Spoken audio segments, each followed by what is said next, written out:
I'm Sakina D'Souza, and I'm a Catholic. I believe Brother Yusuf was a Catholic before. I would like to ask him a simple question. He was brought up like a Catholic, but what made him change? Doesn't he believe that the Messiah is true, or did he ever feel that the religion, Catholic religion, has not brought up any Messiah and the Bible is false? I would like to just know what that means, because he said he was a Catholic before and now he has become a Muslim. What made you change? What was that storyline before? Doesn't he believe that there is a Messiah, or the Messiah had come, saved us, died on the cross? Thank you very much for a good question. I hate to disappoint you, but I wasn't a Catholic. But I was with a Catholic priest the night that he accepted Islam.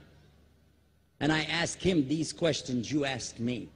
Because after all, I was still a Christian, a preacher in Christianity, and I wanted to know why my best friend, a Catholic priest, had converted. That's a pretty weird thing. A Catholic priest is not like a regular preacher in the Protestant religion.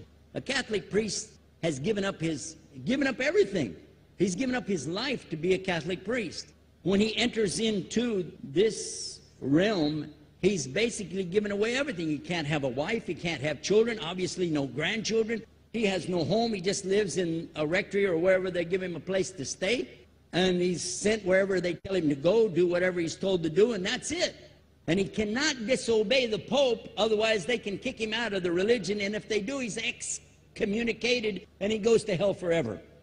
So how would a person like this want to become one of those Muslim terrorists? That's what I wanted to know. He explained in a very few beautiful words something that I came to learn for myself. He said that he was sincerely in the Catholic religion because he believed in God, that he had studied, his degree was in theology, and a part of the teaching that they as priests have is to study Islam. Every priest is forced to study Islam. Now you may not know that, but you can ask your priest and he'll confirm it. And when you study Islam, even when Islam is taught to you by somebody who hates Islam, as long as they don't corrupt it too far, you can still see the truth in Islam. A classical example happened to me just recently when I was in Saudi Arabia.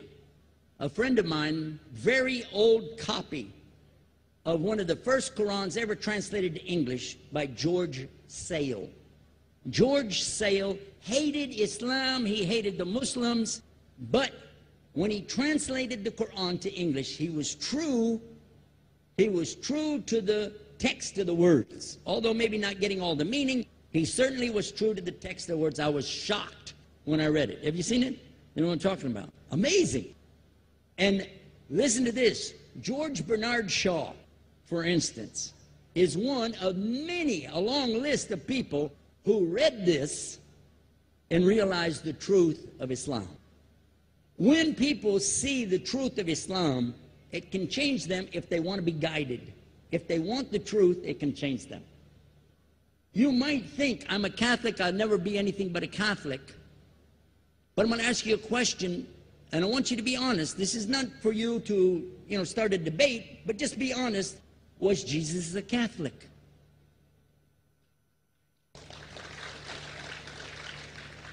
And it's not open to debate, so there's no point in opening that up, because you know and I know he wasn't.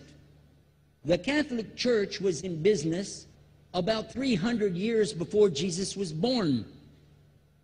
It's on their website. Don't go like this. It's on their website. That's where I took it from. The Catholic Church was really started in Rome by Alexander the Great. Do you know what the word Catholic means? It means universal. It was the universal church for the Roman Empire. If you didn't join it, you could not be a Roman citizen. And it was opposed to the teachings of Judaism and opposed to the teachings of the early Christians for more than 200 and some years. And they were diametrically opposed to each other to the extent that it was the Romans killing the early Christians. Now, if you understand that, and you go to their website and read, they didn't even take over Christianity until the year 325 AD. And when they did, they changed a lot of things, again, referring to their own website.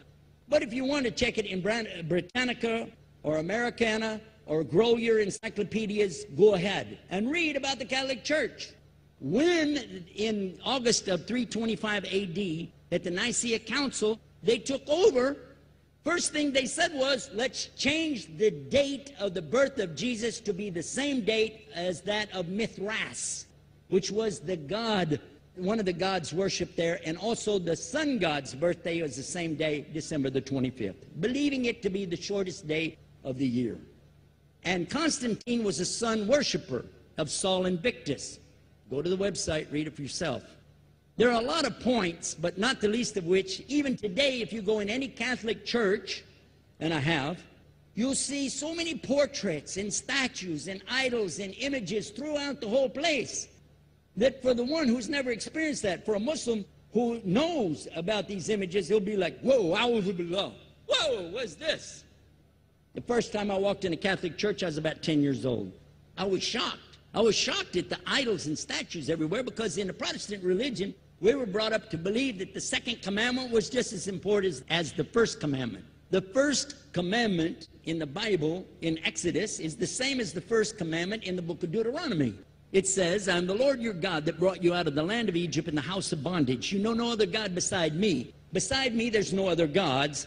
Thou shalt not have any other gods beside me. How many in this room agree with that commandment? Raise your hand. You notice the Muslims are raising their hand, because it means Ashhadu an la ilaha illallah. That's the first commandment for us as well. The second commandment you have clearly says, thou shalt not make any idol, any graven image of anything that creeps upon the earth, swims in the sea beneath, or flies in the air above.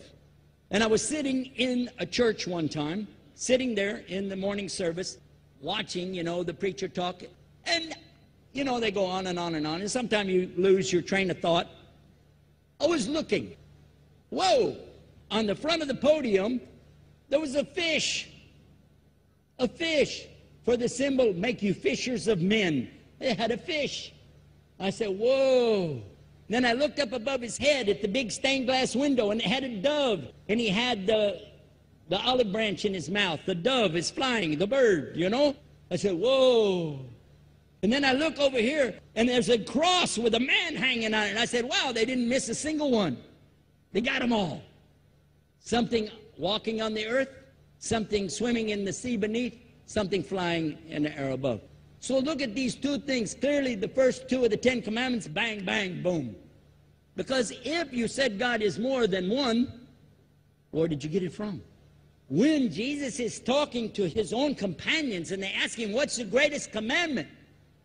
Mark 12:29. Clear. The greatest commandment is to know, O Israel, the Lord your God is one God. And you have to love him with all your heart and all your mind and all your strength. And this is no different from what Prophet Muhammad ﷺ was saying, the same thing to his people. Same thing I mentioned in the lecture. This is certainly for us the same. So what you see is Muslims practicing the commandments, and you see people claiming the commandments but practicing something else. And I have seen more converts from the Catholic Church than any other of the many sects of Christianity, and especially from the nuns, priests, and even an archbishop. And all of them are better than me. They still sacrifice their whole life to get the true message of Islam, not only to you, but to Muslims as well, because we all need to know about it. But thanks for a great question.